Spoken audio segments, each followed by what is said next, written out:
So how many of you woke up this morning and saw that super microcomputer was down 14%, and then you sat and watched it go down another 10%, down to 24, almost 25% in the middle of the day, and you wondered why, and how many of you bailed out and took your profits out and said, well, that was a bad experience, and then asked yourself, why did that happen? Well, I would ask you, did you listen to the earnings call? Did you understand what happened? Did you understand that their earnings were up 70% year over year, and their revenues were up 37%, and that they had orders that they couldn't fill because they couldn't get enough of Nvidia's chips to fill them because they can't sell any more than they can get, and that they're a $7 billion company, and that if they can just fill their orders, they'll be a $10 billion company, and they're anticipating a growth rate of 20% in 2024 and then 67% in 2025, and yet their stock is down 23%. How can that be? You've never been screwed before, have you? You don't understand what the market did. They knew you didn't watch the earnings call. They just set you up. Best of Us Investors presents Kerry Griegmeyer.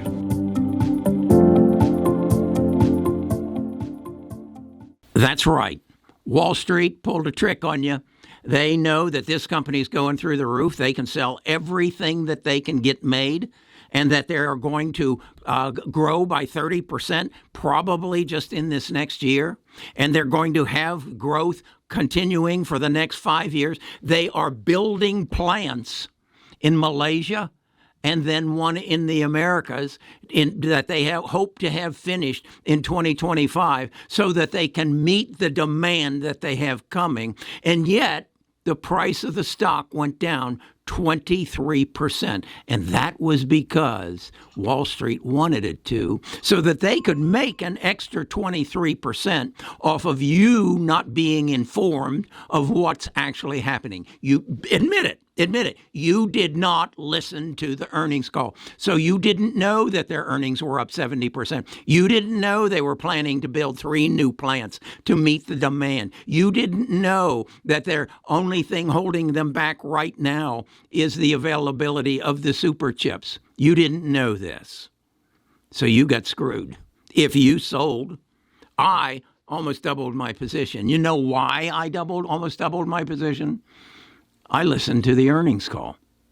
Let me show you how you can listen to the earnings call so you don't get screwed again tomorrow. I just finished listening to Super Macro Computer's earnings call of last night. And as you can see here on my Seeking Alpha sheet, they're down $79.45 as we speak, down roughly 23%. And you can see it here on the chart. And I want to show you the financials so you have an understanding of what is happening. This is their revenues through the end of this year, and it's $7.13 billion. So then I want to take you to their earnings and their earnings estimates, and this is a summary of what, in fact, that call they disclosed, and that is that for this time next year, they're going to be an $8.16 billion company, and the company is expected to grow at a rate, or the revenues, of 20.86%. And then in 2025, they're going to become a $14.94 billion company with a growth rate in revenues of 73%. At the same time, they're estimating next year their earnings per share will grow by 24.76%. And then the following year, their earnings per share will grow by 61.18%. How can that be that their stock then is down 22.84% today? Well, I think I understand why. Then I want to show you what is available here on Seeking Alpha.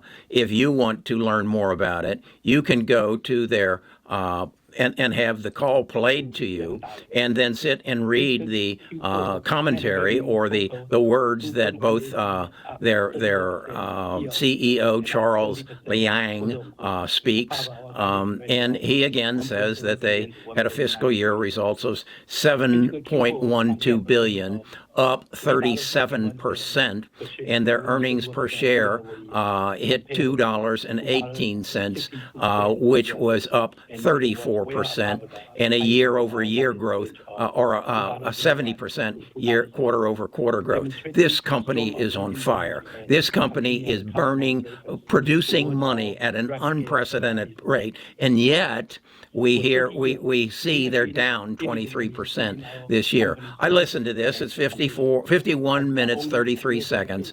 And the last thing that Charles says as he closes out the call, I want you to see this, he misspeaks. He says, and even a supply condition, I believe we can surpass. He says 10.5 million. He means billion for sure, easily.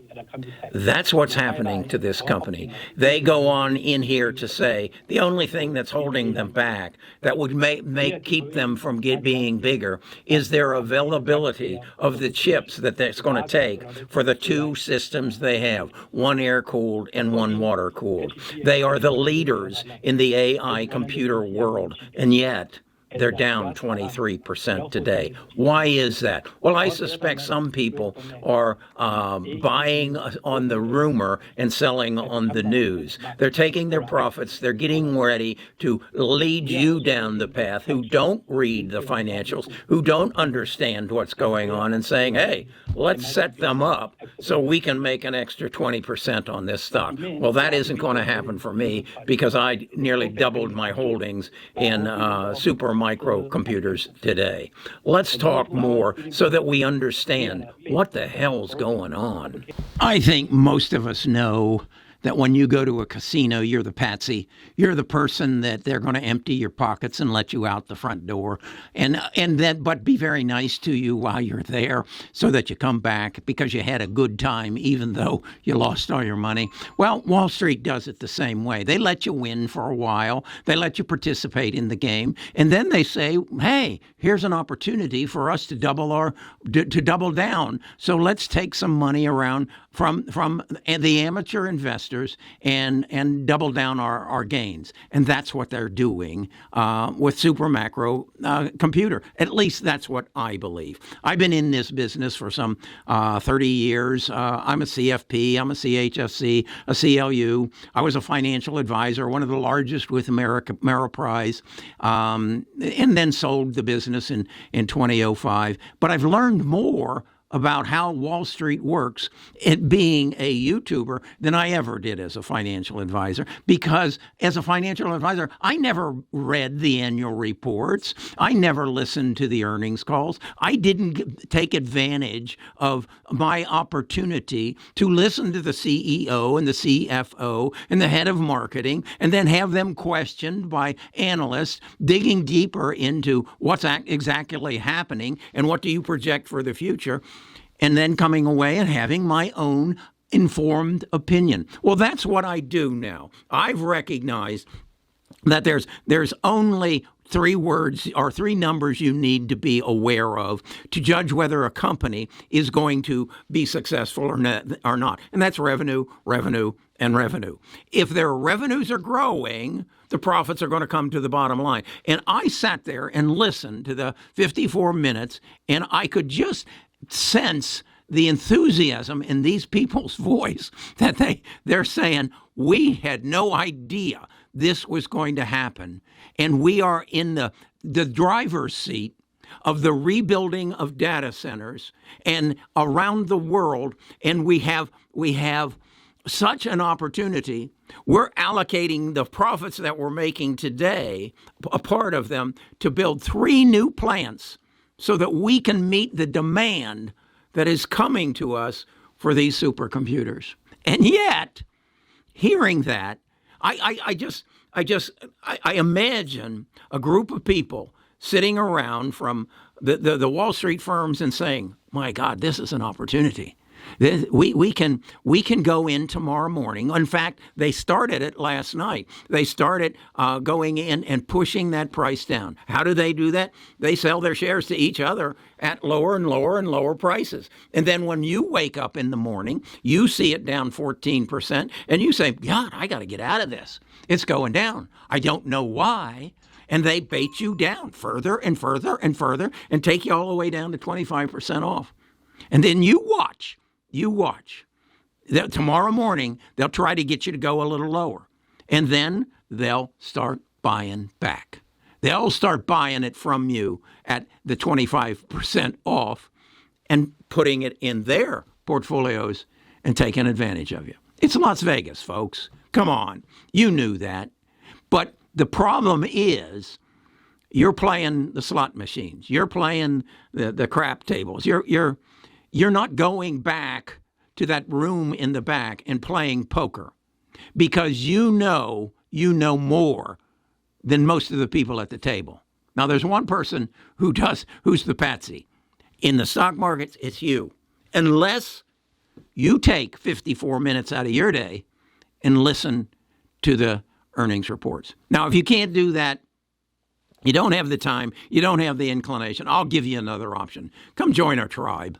This is what I do, and I enjoy doing it, okay? I enjoy figuring out what nobody else has figured out. I enjoy then sharing that with my tribe. Brian texted me, and he said, "Have you listened to the earnings report? Why is this stock going down?" And I wrote him back, and I said, "Yeah, I listened to it. I'm doubling my position in it." And so that's why I'm making this video. Brian, this is why it happened. At least that's what I believe. This is not financial advice. This is Kerry's opinion. If you'd like to be a part of it, get on our bus. Super Macro Computer and all the people who make the parts that go into Super Macro's computers are on the bus 13. That's the portfolio. Because I literally look into the computer and say, who makes these parts? Who makes the air conditioning that cools the data centers? Who makes the fluids that go in there? And they're in the portfolio. Who makes the switches and the routers? And that's what I enjoy doing. And I share that with my people. We also have a swing trading platform that goes in depth into the indicators that give you the cues as to when to buy and when to sell. We use the MACD, we use the simple moving averages, so that if you're looking at it now and you're looking at Apple, like someone asked me, where do I buy in? Well, there's signals that show you where you should buy in. By judging each stock relative to its past behavior, you can interpret what its future behavior could most likely be. That's, again, go to the website, bestofusinvestors.com, page down, and you'll see the 3 levels that we have so that you can become a part of our tribe and you can participate in what I believe is the investment opportunity of a lifetime.